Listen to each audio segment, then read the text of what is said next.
I am going to be cutting this 2-part mold on my router table because I do not have a plunge router. This means that my template is going to be on the surface of the router table, and I'm basically going to be cutting this blind. So I would really encourage you guys to use a plunge router instead, but this will still demonstrate the concept of creating an offset surface. You can see that I have my bushing here, and this is the 1/2 inch outer diameter. It's a little bit smaller than what I need it to be because my veneer is thicker than a 1/16 of an inch.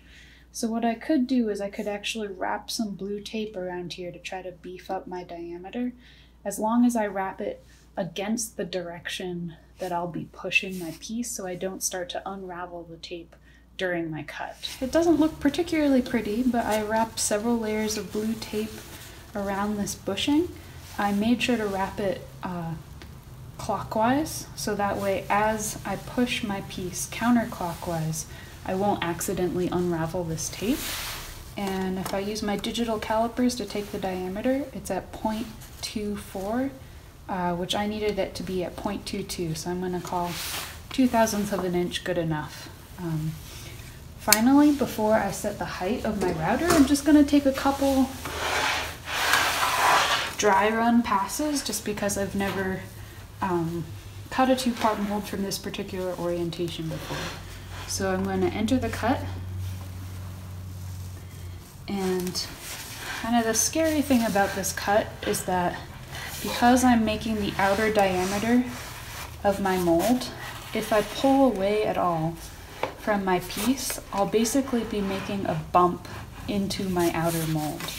So I have to keep this pressed firmly into the surface the entire time.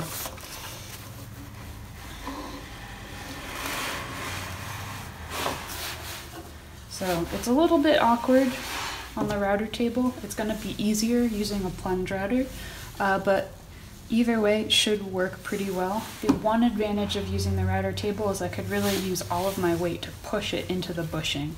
So there's fairly little risk that I'll accidentally come off. If I do come off, I'll just have to change my master template, move it up a little bit into the mold, or just get a new piece of MDF to start cutting into. So it's not the end of the world. Okay, so now I'm going to set the height of my router, and then I've set the height of the router bit to so that it's cutting just about 3/16 into my second layer of MDF.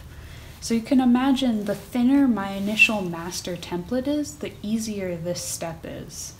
If I'm making a 2-part mold off of a 1-part mold that's already been glued together, I'm going to have to deal with the entire thickness of that mold, adding a little bit of margin of error. So probably the thickest I would go for your master template would be 3/4 MDF. Okay, so now that I've set the height, I should be ready for my cut. And you guys won't be able to see too much just because, again, my template is face down on the router table.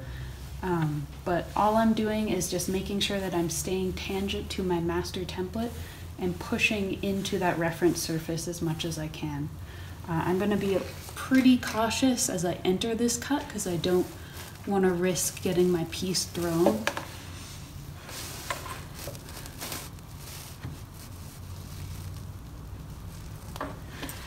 And I'm going to be spinning my piece counterclockwise against the direction of the router.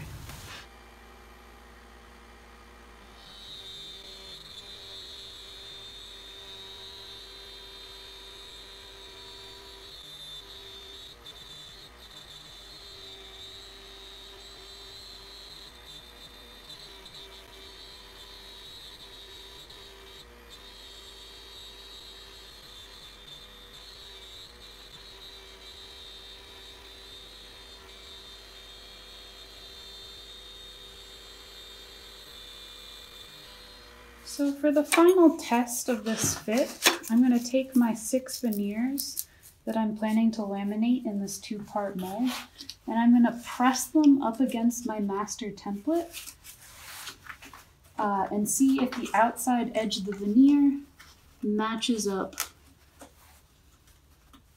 with the outside diameter of my cut. And I can see from holding this up that in fact my cut is just a little bit too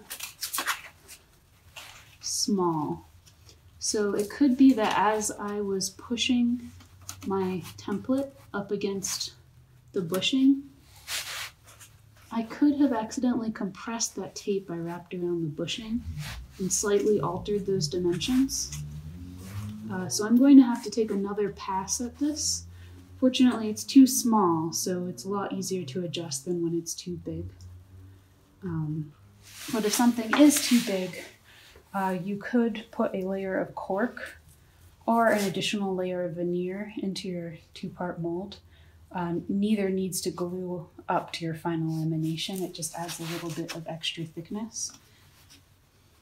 But yeah, it looks like I'm still about 1/64 away from a nice fit. And I really don't want to risk my mold pinching the veneer prematurely before it's applied clamping pressure to the entire bend. So I'm going to adjust my tape around the bushing for a slightly thicker diameter. And you can purchase bushings that come in increments of a 1/64 of an inch so that you don't have to rely quite as heavily on blue tape.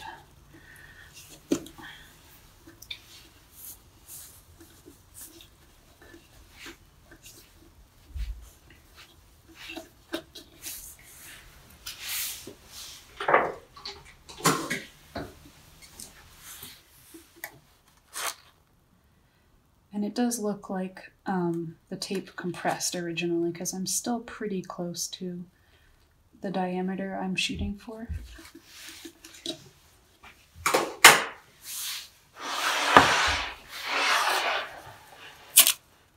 So rather than cutting on the front of the router, I'm going to be cutting on the back of the router. But I'm going to be pressing the master template into the front of the bushing. So it's a little counterintuitive. Hopefully you won't have my bad luck and you'll just get it right on the first try.